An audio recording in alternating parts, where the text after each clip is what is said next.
వేమన శతకంలో 3వ పద్యాన్ని మనం తెలుసుకుందాం. అనువుగాని చోట అధికులమనరాదు, కొంచెముండుటెల్ల కొదువ కాదు. కొండ అద్దమందు కొంచెమైయుండదా,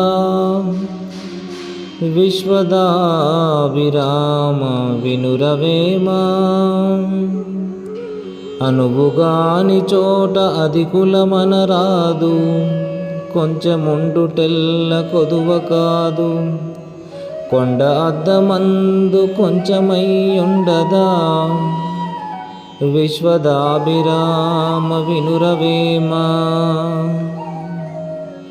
భావం: వీలుగాని చోట గొప్పవాళ్ళం అని చెప్పుకోకూడదు.